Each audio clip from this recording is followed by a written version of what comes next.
Bank, प्रयोगशाला, CG TET या शिक्षक भर्ती या जो भी आने वाले साइंस बेस्ड कॉम्पिटिटिव एग्जाम है सभी के लिए इक्वली इम्पोर्टेंट है। तो इसी सीरीज में आज हम जो है क्वेश्चन प्रैक्टिस करने वाले हैं फिजिक्स के। जो हमारा टॉपिक रहेगा वो रहेगा लाइट, प्लेन मिरर, इनसे रिलेटेड जो क्वेश्चंस एग्जाम में आ सकते हैं उनके बारे में हम डिस्कशन करेंगे। ठीक है, तो ये इस तरीके का हमारा पहला वीडियो है फिजिक्स के लिए। बायोलॉजी के लिए भी क्वेश्चन प्रैक्टिस की सीरीज आपके पास अवेलेबल है, प्लेलिस्ट में एक बार चेक कर लीजिए। ठीक, चलो इसको डिवाइड कर लेते हैं। सबसे पहले यदि मैं लाइट की बात करूं तो लाइट होता क्या है, लाइट की प्रॉपर्टी क्या होती है, लाइट किस तरीके का रे होता है। तो मैंने पहली क्लास में बताया था, बिल्कुल पूछा हुआ क्वेश्चन है, लाइट किस तरीके का रे होता है, इलेक्ट्रोमैग्नेटिक। इलेक्ट्रोमैग्नेटिक मतलब विद्युत चुंबकीय किरणें होती है लाइट की। क्या होती है, विद्युत चुंबकीय इलेक्ट्रोमैग्नेटिक रे होता है।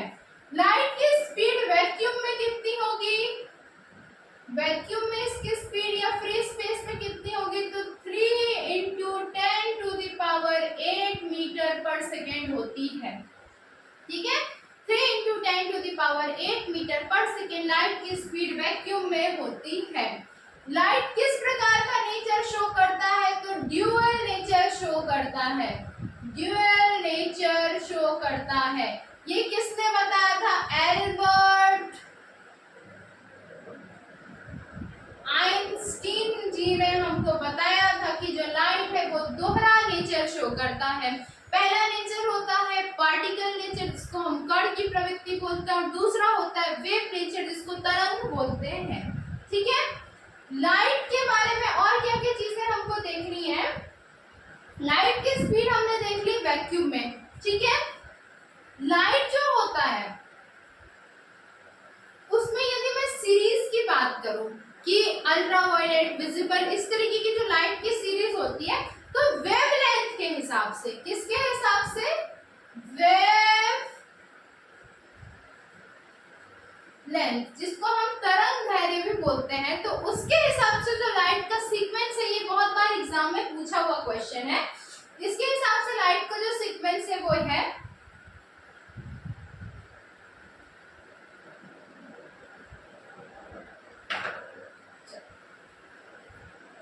रेडियो वेव, सबसे ज्यादा वेवलेंथ। उसके बाद होता है माइक्रोवेव जिसमें आप खाना कुक करते हैं। फिर होता है आपका इंफ्रारेड, इंफ्रारेड। उसके बाद होता है अल्ट्रावायलेट, यानी इंफ्रारेड के बाद होगा आपका विजिबल, विजिबल के बाद होता है आपका अल्ट्रावायलेट जिसको आप यूवी रेस बोलते हैं, जो कि वाटर प्यूरिफायर्स में बैक्टीरिया को मारने के लिए यूज किया जाता है। उसके बाद फिर आता है आपका गामा रेज। ये क्या हो गया, वेवलेंथ के हिसाब से सीक्वेंस हो गई। सबसे ज्यादा वेवलेंथ है, तरंग दैर्घ्य किसका होगा, रेडियो वेव का। उसके बाद माइक्रोवेव, फिर इंफ्रारेड, फिर विजिबल, फिर अल्ट्रावायलेट, फिर गामा रेज। अब जो वेवलेंथ होता है इसको हम लैम्डा से शो करते हैं, लैम्डा से दर्शाते हैं। तो एक रिलेशन होता है, lambda is inversely proportional to. ठीक है, इसको हिंदी में इनवर्सली प्रोपोर्शनल को क्या बोलते हैं ये मैं एक बार कमेंट कर दूंगी, शायद व्युत्क्रमानुपाती ऐसा कुछ बोलते हैं। तो लैम्डा किसके इनवर्सली प्रोपोर्शनल होगा, एनर्जी के। ठीक है, एनर्जी के इनवर्सली प्रोपोर्शनल क्या होगा, लैम्डा होगा। मतलब यदि लैम्डा की वैल्यू बढ़ती है तो एनर्जी की वैल्यू क्या होगी भाई, एनर्जी की वैल्यू उस केस में कम हो जाएगी। एक दूसरे के एंटागोनिस्टिक है, बिल्कुल अपोजिट है। लैम्डा की वैल्यू इंक्रीज होगी तो एनर्जी की वैल्यू कम हो जाएगी। ठीक है, तो इस तरीके से यदि हमको ये क्वेश्चन दिया जाए कि इन सारे, ये जो सारे के सारे हमको रेज के सीक्वेंस दिए हुए हैं, इसमें हाईएस्ट एनर्जी किसकी होगी, तो सबसे ज्यादा एनर्जी उसकी होगी जिसका लैम्डा या वेवलेंथ सबसे कम है। तो किसका वेवलेंथ सबसे कम है, गामा रेज का वेवलेंथ सबसे कम है। तो हाईएस्ट एनर्जी किसकी हो जाएगी, गामा रेज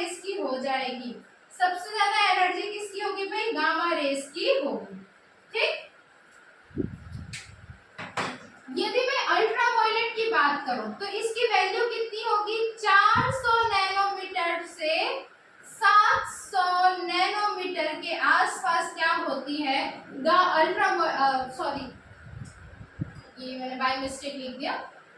विजिबल की जो वैल्यू होती है वो कितनी होती है, 400 नैनोमीटर से लेके 700 नैनोमीटर तक के विजिबल की जो वैल्यू होती है। ठीक, अल्ट्रावायलेट जो रेज होती है इनसे बचाने के लिए हमारे एटमॉस्फेयर में कौन सा लेयर प्रेजेंट होता है, O3 या ओजोन लेयर प्रेजेंट होता है। ठीक है, किससे बचाता है हमको, अल्ट्रावायलेट रेज से बचाता है। बहुत ही हार्मफुल किरणें होती है जो भी गर्मी के टाइम पे बहुत ज्यादा बोल सकते हैं कि काफी फ्रीक्वेंटली आ रही है। अच्छा, नेक्स्ट क्वेश्चन की अगर मैं बात करूं किस तरीके के क्वेश्चंस पूछे जा सकते हैं, तो जब भी मीडियम चेंज होता है किसी भी लाइट रे का, ठीक है, when changing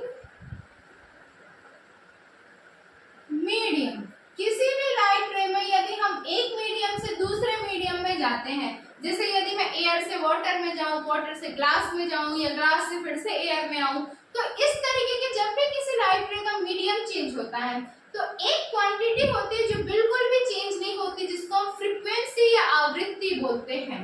when changing medium frequency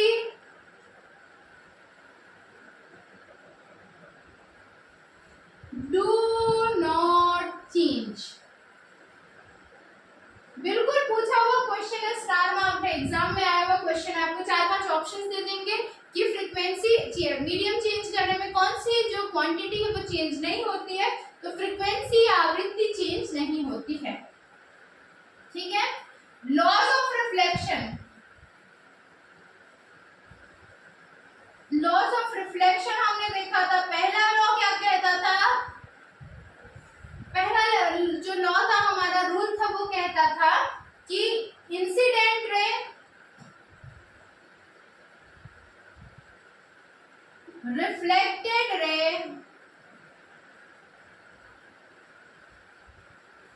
and normal all will lie in same plane। ये हमारे लिए क्यों जरूरी है, इमेज फॉर्मेशन के रूल्स के लिए जरूरी है। जैसे मैं ये एक प्लेन ले लिया, मैंने एक सरफेस ले लिया, बीचों बीच क्या होता है भाई, नॉर्मल होता है इसके बीचों बीच। तो जैसे सपोज ये जो है आपका नॉर्मल हो गया है, तो जो इंसिडेंस रे आएगा, इंसिडेंट रे आएगा जिसको हम आई से डिनोट करते हैं, मतलब किसी सरफेस तक आने वाली जो किरण है वो, और जो रिफ्लेक्टेड रे वापस जाएगा जिसको हम आर से डिनोट करते हैं वो, और ये जो नॉर्मल है वो, सभी के सभी सिर्फ इसी एक प्लेन में क्या करेंगे, आगे टकराएंगे। ये हमारा पहला लॉ कहता है। और जो दूसरा लॉ है वो क्या कहता है, angle i is equals to angle r, मतलब इंसिडेंस रे द्वारा बनाया जाने वाला जो एंगल है जिसको एंगल आई बोलते हैं, और रिफ्लेक्टेड रे द्वारा बनाया जाने वाला जो एंगल है जिसको एंगल आर बोलते हैं, दोनों की वैल्यू क्या होगी, इक्वल होगी, सेम होगी। ये क्या कहता है, हमारा दूसरा रूल कहता है। आगे यदि मैं प्लेन मिरर की बात करूं, प्लेन मिरर या समतल दर्पण की बात करूं, तो प्लेन मिरर या समतल दर्पण द्वारा किस तरीके का इमेज जो वो फॉर्म किया जाता है, तो हमेशा क्या होगा, इसका बनाया हुआ इमेज क्या होगा, वर्चुअल एंड इरेक्ट, मतलब आभासी और सीधा प्रतिबिंब जो है वो प्लेन मिरर या समतल दर्पण द्वारा बनाया जाता है। ठीक है, और क्या होता है, ये जो इमेज होता है प्लेन मिरर से जो इमेज फॉर्म होता है वो कैसा होता है, लेटरली इन्वर्टेड होता है। लेटरली इन्वर्टेड होता है। लेटरल इन्वर्जन की एक फिनोमिना होती है कि मेरा राइट जो है वो इमेज का लेफ्ट होगा और मेरा लेफ्ट इमेज का राइट होगा, मतलब मिरर के अंदर, मिरर में यदि मैं देखूं तो मेरा राइट और लेफ्ट जो है वो अपोजिट होगा। ये फिनोमिना किसकी होगी, लेटरल इन्वर्जन की होती है। ठीक है, प्लेन मिरर के लिए जो मैग्निफिकेशन वैल्यू है, मैग्निफिकेशन वैल्यू कैसा होगा, प्लेन मिरर के लिए हमेशा क्या होगा, 1 होगा। पूछा हुआ क्वेश्चन है, बिल्कुल सारे के सारे क्वेश्चन जो है वो एग्जाम्स में आए हुए हैं। ठीक, इमेज डिस्टेंस, इमेज डिस्टेंस और ऑब्जेक्ट डिस्टेंस दोनों की जो वैल्यू होगी वो क्या होगी, सेम होगी, मतलब दोनों का जो डिस्टेंस होगा वो सेम होगा। ऑब्जेक्ट डिस्टेंस को किससे डिनोट करते हैं, ऑब्जेक्ट डिस्टेंस को हम u से डिनोट करते हैं और इमेज डिस्टेंस को v से डिनोट करते हैं। तो u इज इक्वल्स टू कितना होगा, v होगा। ये किसका है कॉन्सेप्ट है, प्लेन मिरर का कॉन्सेप्ट है, ठीक है। फिर जो फॉर्मूला है प्लेन मिरर में इमेज फॉर्मेशन का वो क्या है, तो इमेज फॉर्मेशन के लिए